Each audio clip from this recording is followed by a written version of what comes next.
So we're finally here, arriving at one of my first and most often suggested games to review. You may think I was putting this off because I didn't want to look at it, but it's not the case. I couldn't look at it. The game was made so graphics intensive that my first foray into its world was met with a frozen, hiccuping town followed by a computer crash. After looking on Can You Run It, I was blatantly informed by the site there was no way I could run it, even on minimum settings. Baffled as to why a game built on the Source engine could find a way to render itself unplayable, I wrote this one off, taking constant digs at its needless graphic intensity in both my Warcraft and Ion reviews. And apparently that second mention was enough to get people to tell me to try out the game again, because patches were made, and, well, I did get a few more gigs of RAM in here. And to my surprise, it actually worked. Not well, but good enough to play it at least. This is the MMO Grinder, and it's time to look at Vindictus.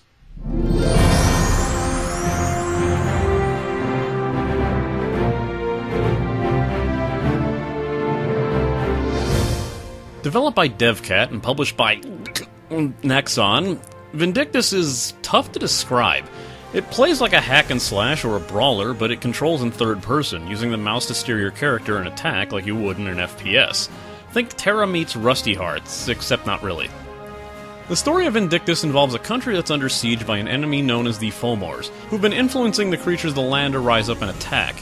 During the siege of one of these creatures, your character finds and rescues a young girl, and after speaking with her in town, your character decides to join a band of mercenaries who lead occasional charges to take the fight back to the Fomors, and find out the real reason behind what's been going on. The story evolves greatly throughout the game, with many twists and turns as you work your way through the levels. In Korea, Vindictus is known as Mabinogi Heroes, and the game is an apparent prequel to Mabinogi. Yeah, okay. Well, let's finally get to this.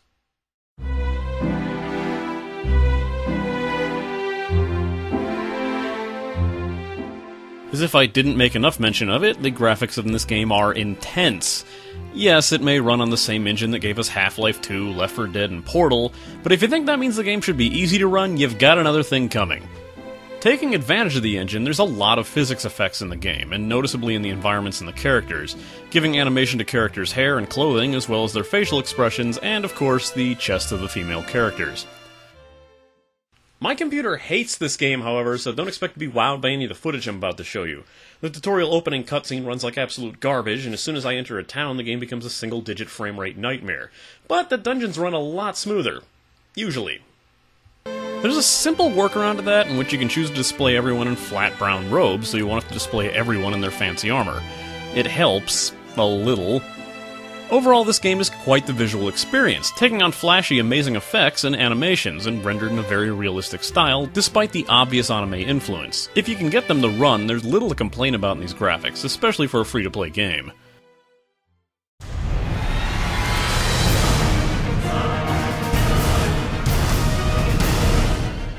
This music is fantastic, when you get to hear it. It's more than fitting of the action of the game, but unfortunately it won't show up until you reach certain story points or into the boss fights. You won't hear anything when you're just running the dungeons, and the towns have a generally subdued theme when compared to the booming and seriously intense boss tracks. Think of it as something to look forward to. If you play this game and you really like the soundtrack, congrats, you have it. Just search the game's install files and it's all right there. Sounds match the intensity, and since the dungeons have no music, it's really at the forefront. The crisp sword slashes, the tearing of flesh, the squishing pierce of a tossed spear impaling its target, the crushing of stones and bone, and the heavy impacts all really lend to a very brutal and visceral setting. Sound design is perfect, sometimes a little too good, and it's pretty disturbing to listen to at times. If you are looking for a game with brutal-sounding realism, this is the closest I've ever heard.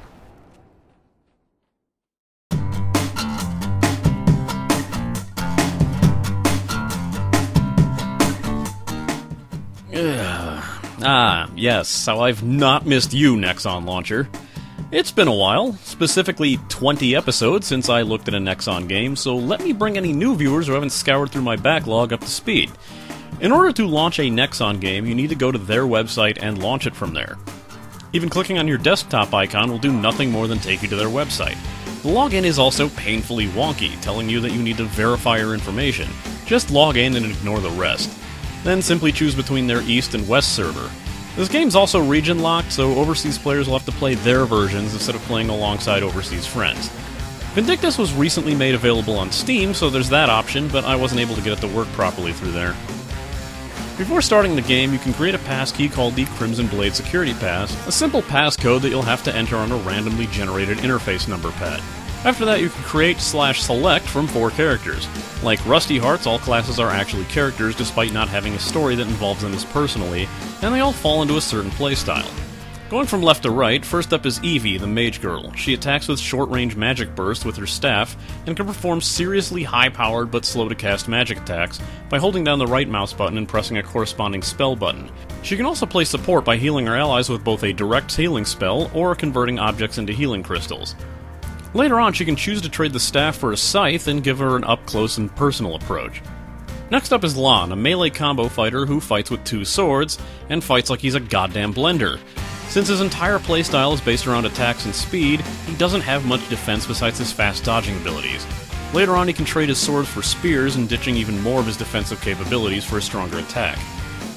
To his right is Karak, the game's massive bruiser who starts the game wielding a fucking tree and various other former support structures, but he can choose to literally toss this object aside for the sake of going hand to hand. Karak also specializes in grappling skills, being the only character able to grapple spiders, tear worms from the ground, or even grapple with and toss around boss characters when you unlock a certain skill. His alternate weapon is a massive glove called a cestus. If you feel it's a good day to be giant man, Karak is more your speed, or lack thereof. Finally, we have Fiona, a sword and shield warrior type character who serves as the most balanced character with well-rounded attack and defense capabilities, specializing in countering and blocking. Fiona players can often serve as tanks for their parties by provoking the enemy to attack her while her shield is up, allowing the others to strike without fear of retaliation. There was recently a 5th archer-type character released in Korea, and despite his silhouette being here, he's not playable in the North American market. Yet. What's with beat-em-up MMOs and their obsessive need for leaving out characters when it's time for me to review them? And before someone accuses me of missing this, there is a point in the story where your character can transform into a paladin or dark knight version of themselves, but I didn't get that far. The first thing you'll see when you start is a tutorial, which illustrates the above-stated story, and the cutscene is unskippable. Okay, it can be skipped, but if you skip the scene, you skip the entire tutorial. If you want to try out the new character before you commit to actually playing them, but don't want to wait a few minutes for the cutscene to end, you're SOL. When the tutorial is over, or skipped, you're taken to a screen where you can modify your character. Not by much, but you can at least change their hair, hair color, eye color, and skin tone. But your choices are limited without a cash shop investment. In order to go into most dungeons, you'll need the quest for them, which are obtained by roaming around the various shops in town. In each shop, you'll have several tabs representing different characters, many of which will have stories for you to unlock. You can tell which character is a quest by noticing an exclamation point on the tab, then click Story under their choices to accept that quest. There are a lot of times you'll be running back and forth around town from shop to shop talking to several NPCs before you ever get an actual quest assignment. It's mildly annoying even if you're not looking to ignore the story. Combat in the game is simple, yet deceptively complex. All attacks operate on a stamina system where you can't keep endlessly attacking without tiring your character out.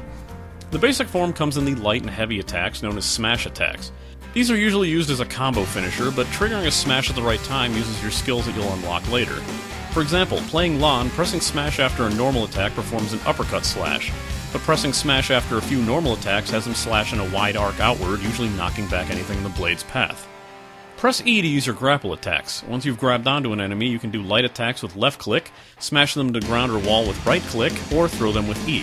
Eevee is the only character who cannot grapple with enemies. The E key is also used to pick up many of the environmental objects scattered around, and the attack keys function in the same manner when you're holding an object. It's pretty useful to toss around objects, especially when going up against bosses, as a well-thrown slab of stone usually stuns them. Since much of the environment is destructible, it's a perfectly viable strategy to destroy a nearby pillar or structure and use the falling pieces to attack the enemies.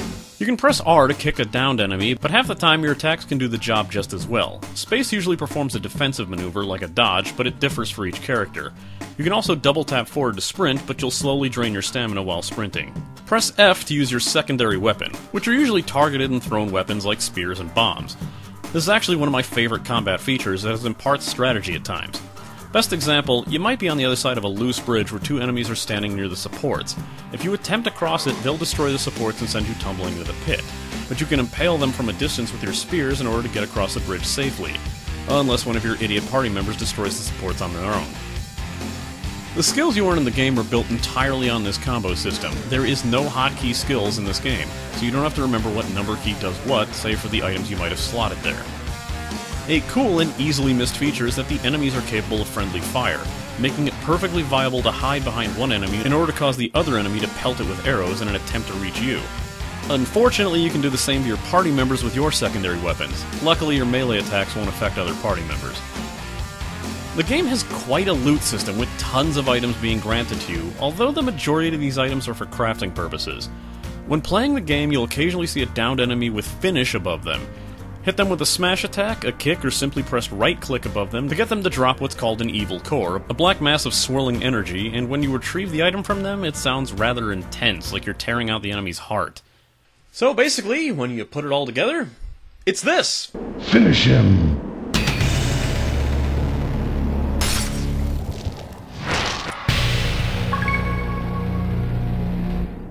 Other items you'll find are cash or red crystal shards that restore your health, which you can collect by walking over them. The crafting system is done initially through NPCs, but you can specialize in a certain type of crafting later on. Crafting requires some serious grinding, and at the very least an investment in the materials through the auction house. The inventory system isn't anything out of the ordinary, but there's a couple things here of note.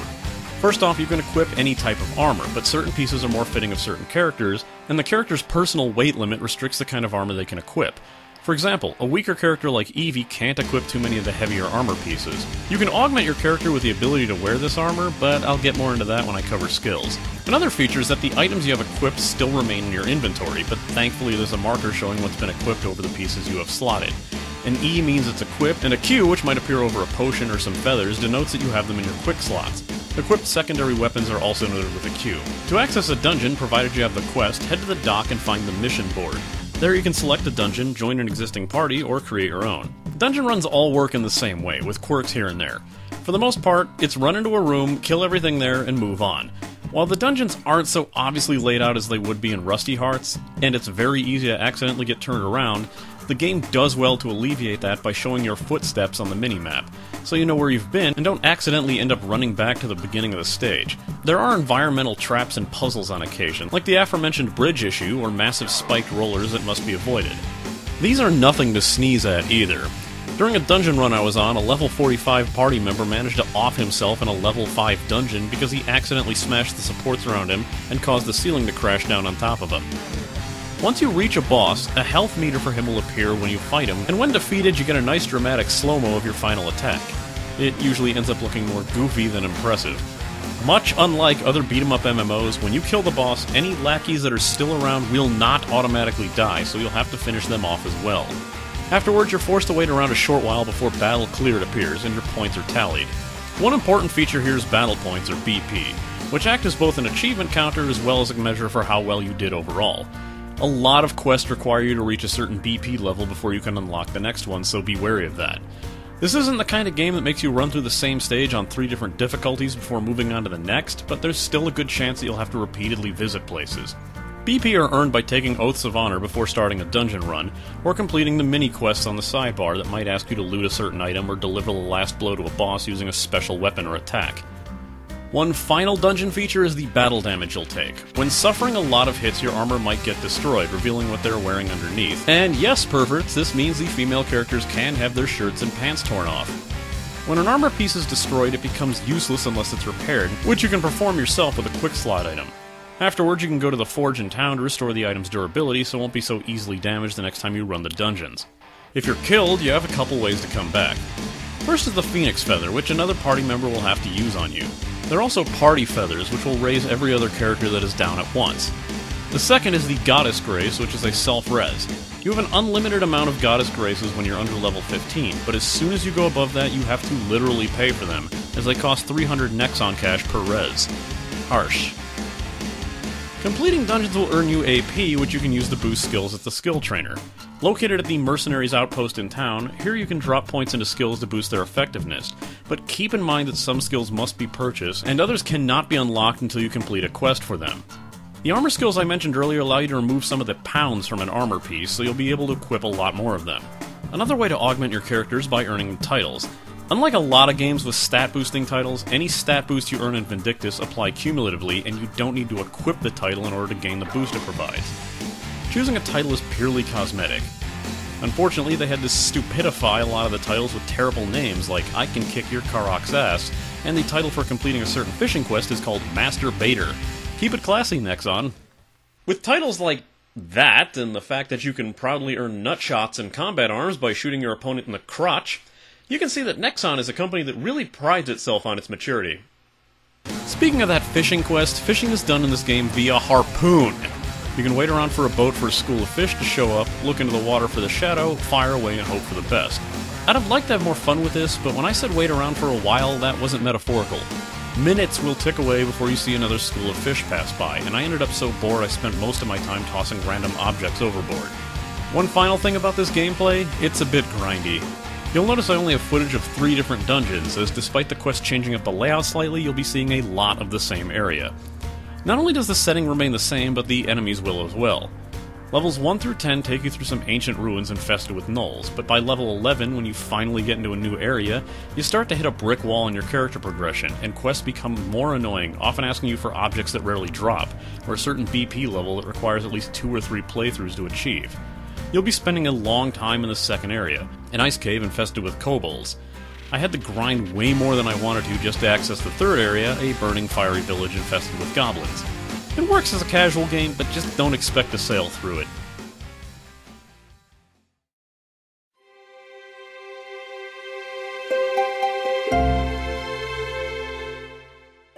Starting a dungeon run in the game isn't entirely difficult. As I mentioned before, just head to the board near the dock and you can choose Create Party. Once you've chosen the dungeon run you want to go on, you can tweak some features, like dungeon difficulty or how many people you want to allow into the party. Up to 4 people in total, not counting raids, of course. This is also where you can set Oaths of Honor, where you can choose to run the dungeon with a certain stipulation for extra battle points. These range from running the dungeon solo, or with a limited party, or a boosted difficulty, or even without repairing your armor or using potions. Once ready, you're ported off to a boat where you can wait for others to show up and hit ready, and then click start when you want to be off. Waiting around even the early levels might end up getting you a very high-level player who will blast through the dungeon for you. I assume they're only there to grind for materials, considering the auction house prices are rather high. During the first dungeon run, you can request the help of a mercenary, which will automatically assign you to a high-level player who won't be doing any damage, but they are willing to assist you with questions. When I asked the mercenary if there was anything I needed to know for later on, he only told me that the auction house's prices were overly inflated, so it's a commonly known problem among the players. Later on, you'll unlock raids, which some allow for 6 players and others allow for a full-on 20 people teaming up to take down a massive boss. You can access your first massive raid at level 20, but don't. Trust me, you don't stand a chance. This boss will one-shot you if it so much as sneezes near you. Many players wonder if the entry cap was made so low as a purposeful newbie trap. There's a PvP system in the game as well, where you can join in a capture-the-flag style game, but with a jar. I'm surprised that despite its level range, the game balances it very well, as I went in as a level 14, was fighting against a level 1 that was holding his own, and beating the ever-loving hell out of a level 58. The mode features a fantastic song as well, so I like to play it mostly for that. There are other PvP modes as well, but Capture the Flag Arena was the only one that was open to me at the time. Overall, the game's community is quite a decent group of people. They stay quiet for the most part, and are usually pretty helpful when playing alongside them. The game even encourages you through macros to say thank you for being rezzed, and well done when completing a dungeon, and everyone seems more than willing to comply with that. And hell, any lobby-based game with a community that doesn't spam go go go go go go go go go go go go the minute they enter a lobby is a community that wins some serious points with me.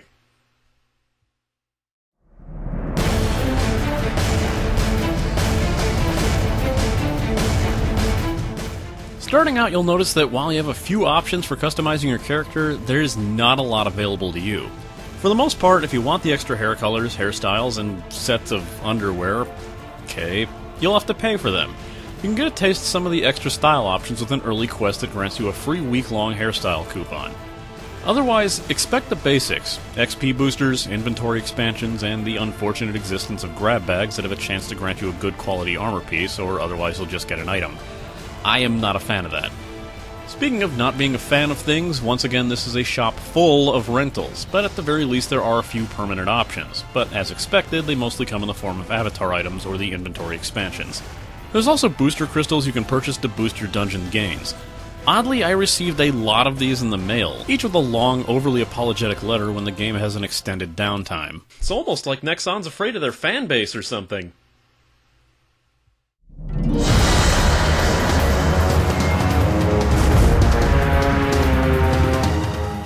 Despite the issue of the graphics not being rendered to the best of their ability on this PC, I did have quite a bit of fun with Vindictus. But it's something that gets real repetitive really fast, so it's best to take it in short bursts so you don't go wearing yourself out on it too fast. Still, it's not something I think I can stand to keep playing until I get a PC more capable of running it. After all, I did quit Lotro because my PC suddenly didn't want to run that correctly, and I loved that game. Here's my final rating. This is a very intense action-based game. If you're sick of the target and kill gameplay of 3D MMOs but still want familiar control, well, familiar to Terra players and FPS players at least, then give this one a shot. The game is really simple to grasp and understand, making it a great casual title. There's also quite an impressive story in there if you're willing to read it. Again, if you want to look different, you'll need to make a purchase to do so. Of course, be wary that choosing a fancy hairstyle might be rendered moot if you choose to display your helmet. Since you end up collecting so much stuff, each that might have a use at any given point in time, it might help to gain a few extra inventory bags. But remember that there's lots of rentals around, so make sure the price of the permanent purchase is worth paying for if you want to stick around. There might be one major reason you'd have to pass on this game. The same reason I had for months, and that simply is that it's just too graphics intensive for your PC. If you can't match the requirements, don't bother trying unless you really want to give this a shot. Just like most beat-em-up games, repetitiveness hits you pretty hard after a few playthroughs, and you might burn yourself out on it pretty quickly. This is inflated by the fact that the level progression seems to slow wildly once you enter the second dungeon area, accelerating your burnout much faster. Unless the action combat is enough to keep you going through the same looking areas, you might want to avoid this one. Next time, I'm looking at a much older title in another cel-shaded cutesy world.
Finish him!